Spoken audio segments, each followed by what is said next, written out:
Welcome to VLearn Virtual Learning Network.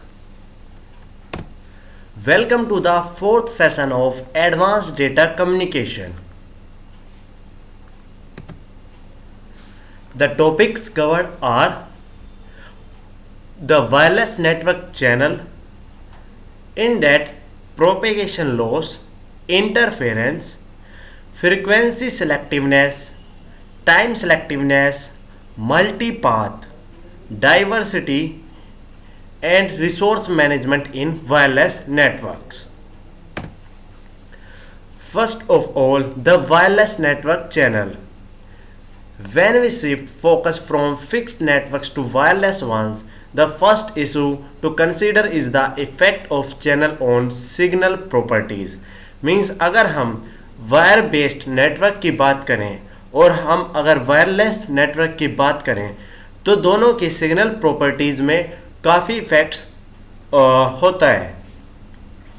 In cable networks, the signal energy remains confined to within the cable and shielding provides protection against already manageable external interface.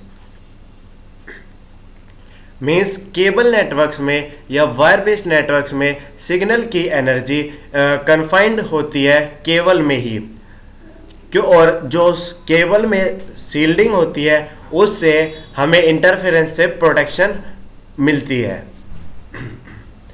In fact, some cables like optical fiber do not have external interference and the signal attenuation is dependent mostly on the manufacturing quality. Sorry. Optical fibre cables में हमें external interference को face नहीं करना पड़ता है और जो signal attenuation है मींस सिग्नल के वीक होने की जो प्रॉपर्टी है वो डिपेंड करती है मैन्युफैक्चरिंग जो उस केबल को मैन्युफैक्चर कर रहा है उसकी क्वालिटी पर. The wireless signal travels through scattering, reflection and refraction. Means कोई भी सिग्नल जब वायरलेस नेटवर्क के थ्रू ट्रेवल करता है तो वो बेसिकली या जनरली स्कैटरिंग, रिफ्लेक्शन या रिफ्रैक्शन मेथड के थ्रू ही ट्रेवल करता है. Besides in an environment where wireless mobile network would be in high demand there is typically a lot of mobility. This makes the mobile channel highly variable and statistical in nature. Accordingly, we characterize the wireless channel by these qualities. Means while mostly आजकल wireless network का use किया जा रहा है जिससे कि हमें काफ़ी बेनिफिट्स मिलते हैं. जैसे कि मोबाइल चैनल्स हाईली वेरिएबल होते हैं मीन्स वो चेंजेबल होते हैं. Now propagation loss. The attenuation in wireless channel is proportional to some power n of the distance d. Means signal के वीक होने की प्रॉपर्टी n जो कि पावर है डिस्टेंस d के उसके इक्वल होती है. मीन्स जितना डिस्टेंस इंक्रीज होगा उतना ही एटेन्युएशन हमारा इंक्रीज होगा in the power of n.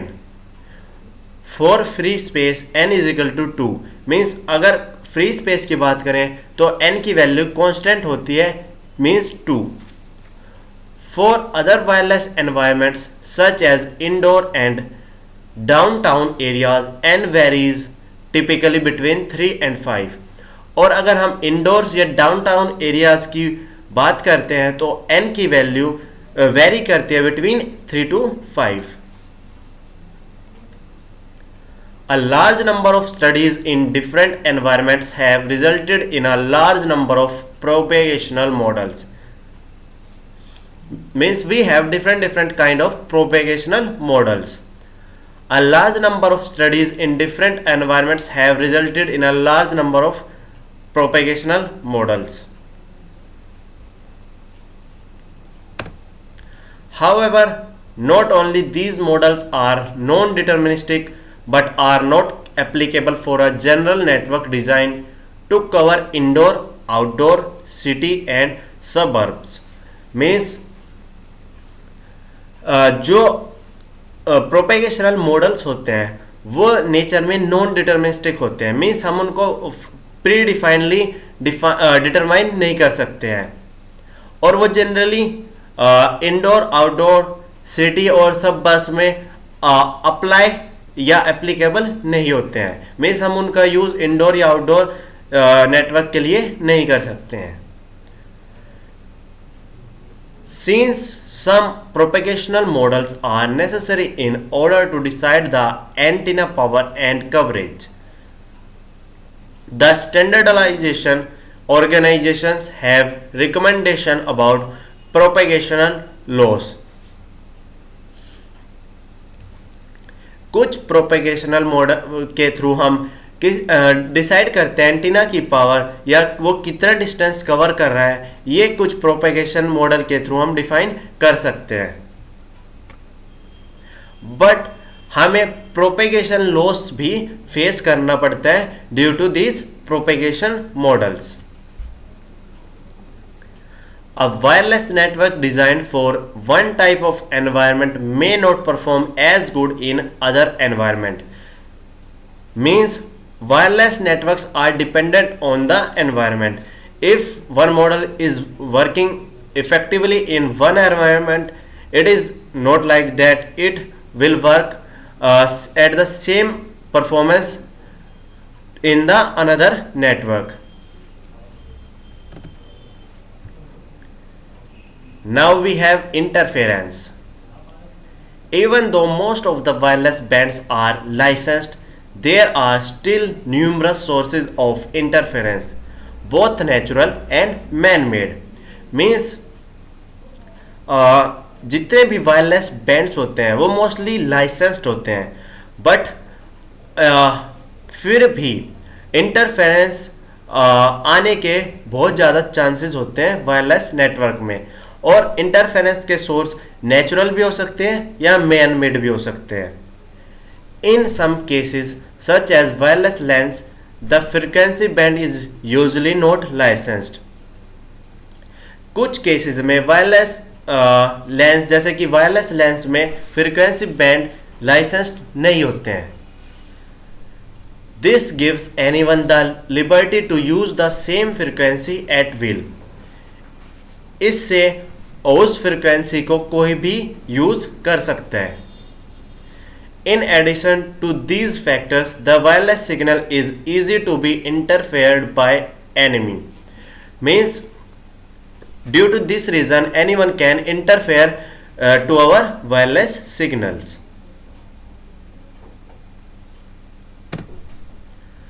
Consequently, the physical layer for wireless network has to be a lot more robustness to meet the reliability and readability targets. To overcome this problem, the physical layer for wireless network must be more robust. Means physical layer को ज़्यादा robust होना होगा इस problem को overcome करने के लिए. Special techniques have been designed to combat interference in a high noise and compromise environment. Means हमें स्पेशल टेक्निक्स का यूज करना पड़ता है इंटरफेरेंस को कम करने के लिए, वो भी हाई नॉइस एनवायरनमेंट में. मीन्स जहाँ पर नॉइस ज़्यादा होती है उस एरिया में वायरलेस नेटवर्क में इंटरफेरेंस कम करने के लिए हमें स्पेशल टेक्निक का यूज करना पड़ता है. These techniques are commonly known as spread spectrum. In techniques को हम स्प्रेड स्पेक्ट्रम कहते हैं.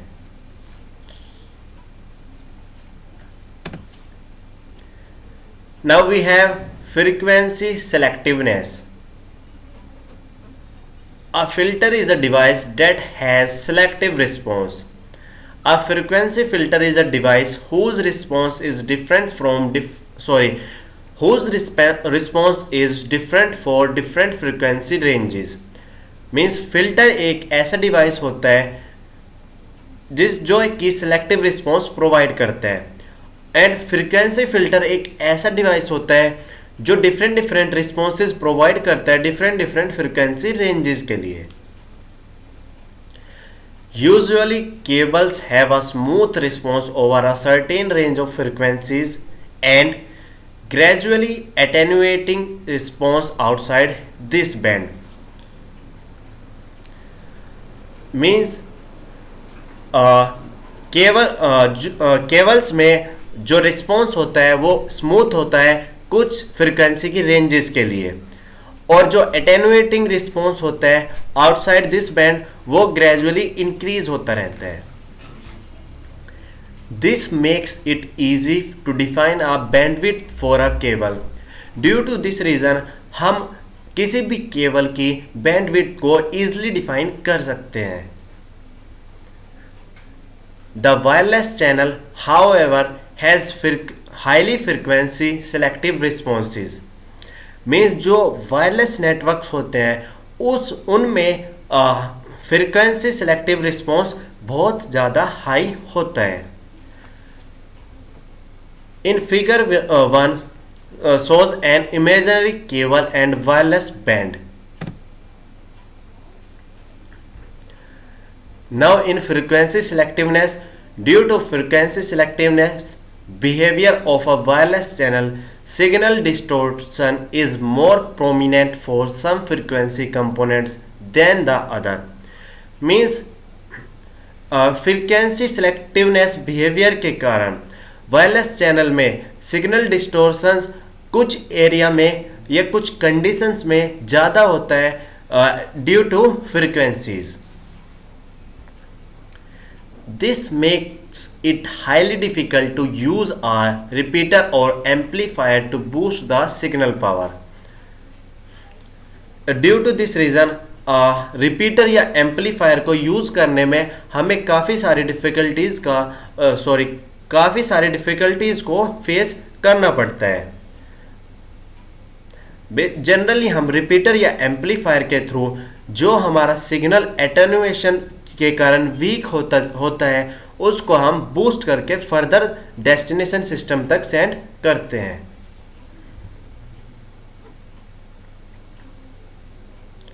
The repeaters or amplifiers boost a certain range of band equally, thus pronouncing those part of signals that have been much less attenuated.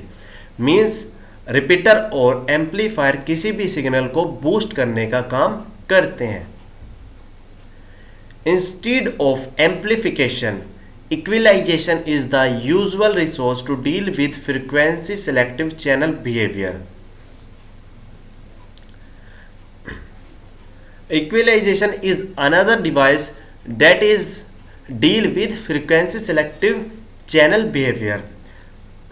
क्योंकि हम repeater या amplifiers का use नहीं कर सकते हैं, हम इक्वलाइजेशन टेक्निक का यूज़ करते हैं किसी भी सिग्नल को बूस्ट करके डेस्टिनेशन सिस्टम तक सेंड करने के लिए। An equalizer understands the channel behavior and then mimics its inverse so that only those part of the signal spectrum get boosted that are attenuated more. Equaliser जो device होते हैं वो channel के या ट्रांसमिशन मीडियम के behaviour को understand करके signal को बूस्ट करते हैं और उस सिग्नल को बूस्ट करते हैं जो ज़्यादा एटेनुएटेड होता है, मीन जो ज़्यादा वीक होता है।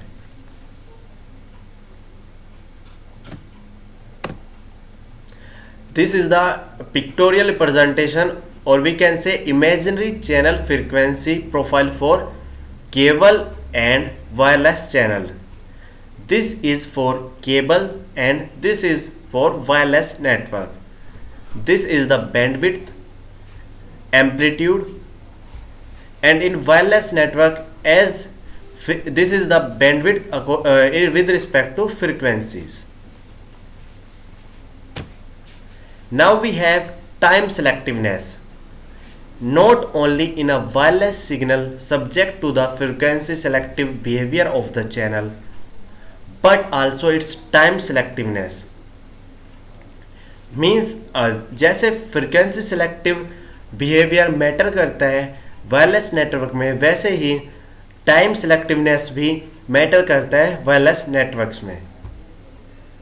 The result of time selectiveness is a variation of characteristics as a function of time. Means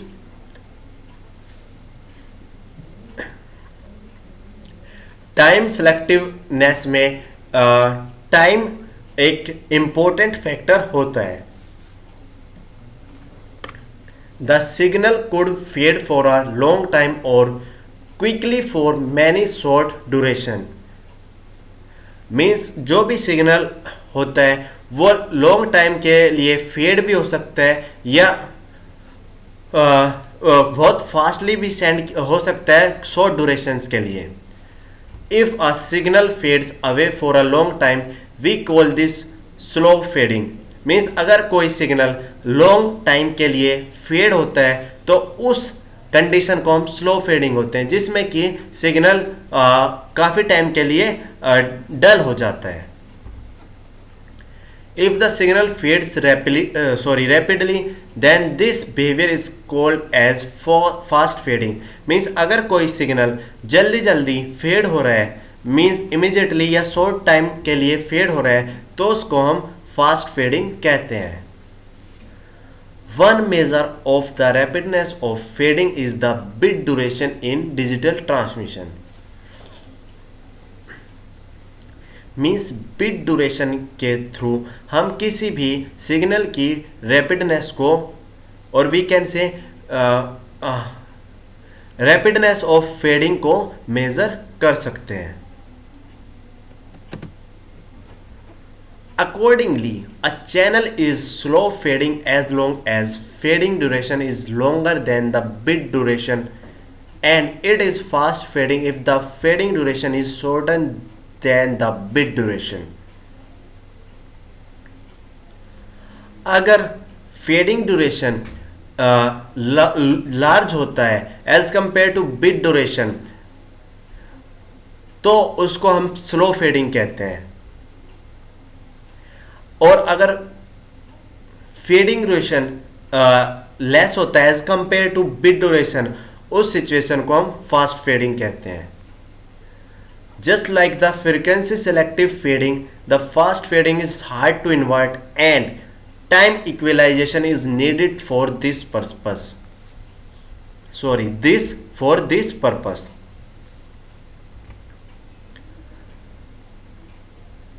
जैसा कि फ्रीक्वेंसी सेलेक्टिव फेडिंग में हमें इक्विलाइजर की रिक्वायरमेंट होती है, सेम इसमें भी हमें टाइम इक्विलाइजेशन का यूज करना पड़ता है इस प्रॉब्लम को ओवरकम करने के लिए. It can be avoided by restricting the signal duration with in the fading time called coherence time. इस प्रॉब्लम को हम ओवरकम कर सकते हैं किसी भी सिग्नल के ड्यूरेशन को रिस्ट्रिक्ट करके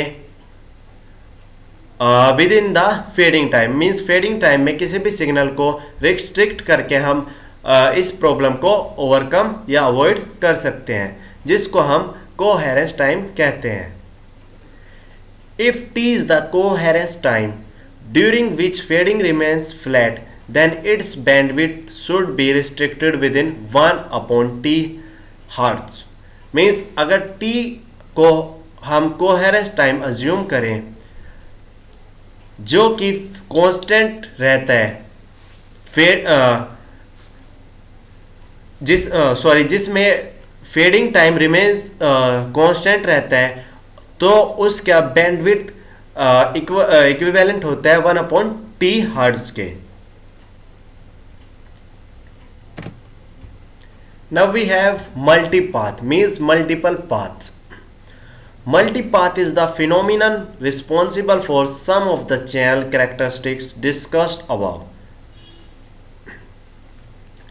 Means multipath एक characteristic है किसी भी channel की. It relates to the signal taking multiple paths to the receivers. Means due to multipath, any source take different path to send the data to the receiver. Figure 2 shows a simple example due to reflection. Here we have one multipath phenomenon due to reflection. This is the direct line of sight, receive antenna, and this is transmit antenna. It transmit and from here it get reflected. This is reflected signal. Due to different distance traveled by each multipath signal, there are many replicas of signal arriving at the receiver with some time differences. Means multipath के through कोई signal different paths follow करता है, जिससे कि हमारे पास signal के बहुत सारे रेप्लिकास या हम कह सकते हैं बहुत सारी कॉपीज क्रिएट हो जाती हैं. Sometimes this spreading of the receiving time is called the delay spread. उस कंडीशन को जिसमें रिसीविंग टाइम को स्प्रेड किया जाता है उसको हम डिले स्प्रेड कहते हैं. The coherence bandwidth is inversely related to the delay spread. Means जो कोहेरेंस बैंडविड्थ होती है वो इनवर्सली प्रोपोर्शनल होती है डिले स्प्रेड के. मीन्स अगर कोहेरेंस बैंडविड्थ इंक्रीज होती है तो डिले स्प्रेड डिक्रीज होगी, और डिले स्पीड अगर डिक्रीज होती है तो कोहेरेंस बैंडविड्थ इंक्रीज होगी. The spreading pattern changes due to the spreading pattern changes due to the mobility of the transmitter, receiver or the obstacle around them. जो spreading pattern होता है वो changes होता रहता है due to transmitter, receivers या obstacles. This mobility also introduced Doppler's effect, which is the spread in the frequency spectrum of received signal. इसके कारण हमें एक डॉपलर्स इफेक्ट का फेस करना पड़ता है, जिसमें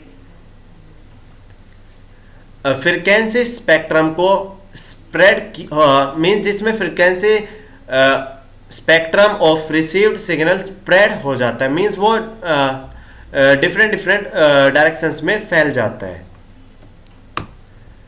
The time coherence is inversely related to the Doppler's bandwidth.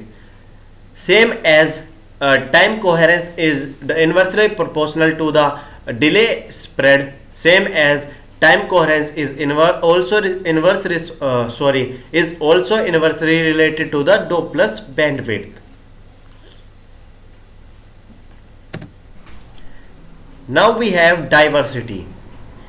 Even though the multipath appears to be only a destructive phenomenon, it has also been used constructively. Means multipath एक destructive phenomena है, but फिर भी हम उसको mostly अपने wireless networks में use करते हैं. In one type of receiver called the rake receiver, the signals from all paths are combined constructively to form a stronger received signal. Rake receiver के थ्रू हम डिफरेंट सिग्नल्स जो कि हम gate कर रहे हैं उसको एक कंबाइन करके एक स्ट्रोंगर सिग्नल में कन्वर्ट किया जाता है. This phenomenon of using multipath to combine the signal component is sometime called as path diversity. इस फिनोमिनन को हम पाथ डाइवर्सिटी कहते हैं, जिसमें कि रिसीवर डिफरेंट सिग्नल्स को कंबाइन करके एक स्ट्रोंगर सिग्नल क्रिएट करता है. Diversity is a general mechanism used extensively in wireless communication systems to enhance the signal and treat the channels effects. Diversity एक जनरल मैकेनिज्म होता है वायरलेस कम्युनिकेशन नेटवर्क्स में। In frequency diversity more than one carrier frequency are used to transmit the same information signal to combat frequency selective behavior. Frequency diversity technique में हम एक से ज़्यादा carrier frequency को use करते हैं किसी भी इंफॉर्मेशन या डेटा को सोर्स से डेस्टिनेशन पर सेंड करने के लिए। Now we have resource management in wireless networks. A wide area wireless mobile network generally consists of a mobile switching center MSC connecting many base station controller systems BSC. अगर हम wireless network की बात करते हैं तो generally हमारे पास दो main component होते हैं। MSC means mobile switching centre, जो कि बहुत सारे BSC means base station controller को कनेक्ट करता है। Each of the BSC is further connected to a number of many base stations BS। BSC further different BS यानी कि बेस स्टेशन से कनेक्टेड होता है। The base stations are trans receivers sets within the capability of sustaining many connections simultaneously। जो base stations होते हैं वो different connections को एक साथ हैंडल कर सकते हैं। The mobile stations MS communicate with the base stations only. Mobile station base station से डायरेक्टली कम्युनिकेट करते हैं। Like this we have base station control, base station, mobile controller. This is mobile stations, mobile switching centers, many BSCs are connected with MSCs and BSCs further connected with BS and MS connected with BS. This is wireless mobile network configuration. This is all about our wireless network architecture. In most of the systems worldwide, the MSC is responsible for allocating network resources, communicating with the telephone network, storing and processing various databases for registration and authentication, and communicating with other MSC in the system and out. Mostly wireless network में MSC responsible होते हैं different task के लिए। For example अगर हमें network resource allocate हमें MSC करते हैं। डिफरेंट टेलीफोन नेटवर्क से कम्युनिकेट करने का काम भी MSC करता है। कुछ स्टोर करने का या डिफरेंट डेटाबेस को प्रोसेस करने के लिए काम भी MSC करता है। ऑथेंटिकेशन या डिफरेंट MSC से कम्युनिकेट का काम भी MSC के थ्रू ही किया जाता है। The wireless resources are divided among the base station in such a way that the same frequency band can be reused again and again. Means wireless resources को हम डिफरेंट बेस स्टेशंस में divide करते हैं ताकि same frequency band को हम बार बार use कर सकें। This organisation of frequency resource is called frequency planning. इसको हम फ्रीक्वेंसी प्लानिंग कहते हैं। Usually the frequency spectrum is divided into equal bands so that in a group of cells each cell can use a different frequency band. Generally हम frequency spectrum को different equal bands में divide करते हैं और उनको एक cell group of cell में assign करते हैं। डिफरेंट सेल्स की डिफरेंट फ्रीक्वेंसी बैंड्स होते हैं। Such a group is called a cell cluster. उन ग्रुप्स को हम सेल क्लस्टर कहते हैं। Each cell in a cluster use different frequency band from other cells. Means different different cells different frequency use करते हैं। Thus, the users in a single cluster do not interfere with other. Means due to this reason, they don't interfere with each others. Adjacent clusters are designed so that the cell using same frequency bands are at the farthest possible distance.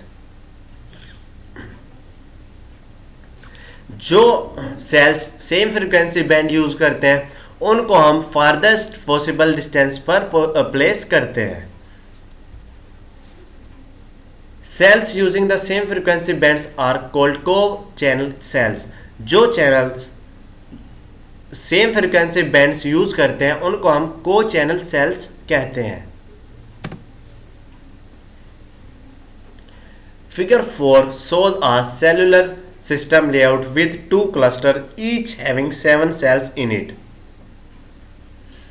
Now, I have show you a diagram in that we have two clusters having 7 cells in it. In each cluster, the system frequency spectrum is divided into 7 bands designated as F1 to F7. Means जो कि different frequency bands को use कर रहे हैं जिनको हमने name दिया है F1, F2, F3, F5, F6 and F7. The figure shows hexagonal cell geometry. In practice, cells with any other shapes could be used as long as they cover a whole area.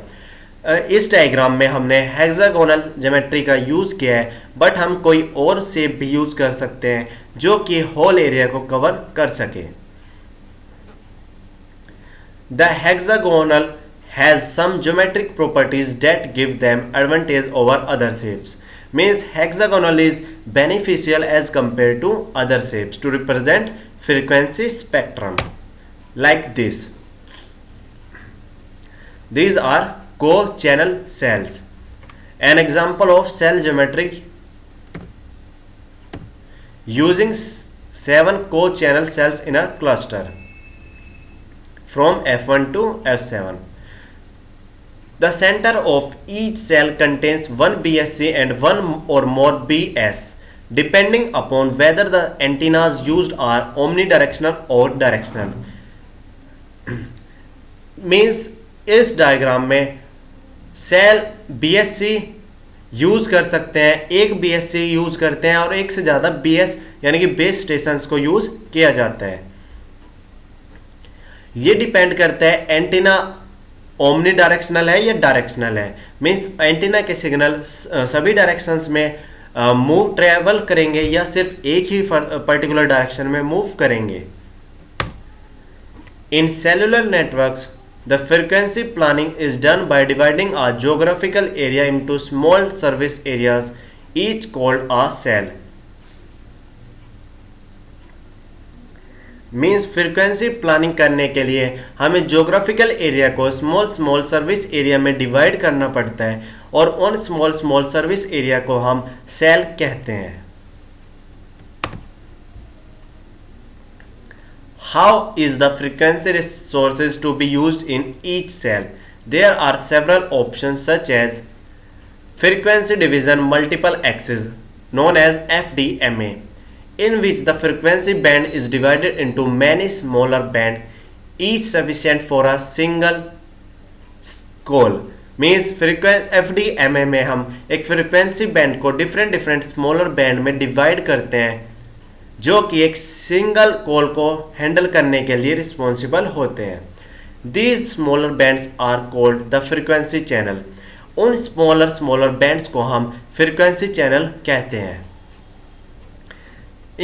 Second one we have TDMA, time division multiple axis, in which all the system bandwidth is allocated to a single transmitter or receiver pair for a fixed brief period of time called a TDMA channel.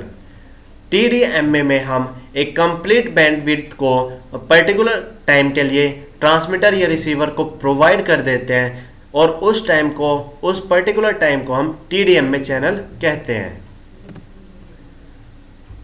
Third one is code division multiple axis CDMA, in which spread spectrum communication is used for multiple access. All transmitters use the whole bandwidth but different spreading code. Means CDMA में हम spectrum communication का use करते हैं multiple access के लिए। इसमें transmitter complete bandwidth को use करता है बट डिफरेंट स्प्रेडिंग कोड के through. Now we have do it yourself. First question is explain interference and frequency selectiveness, and the second question is explain resource management in wireless networks. This is the end of session 4th of advanced data communication. Thank you. Happy learning, we learning.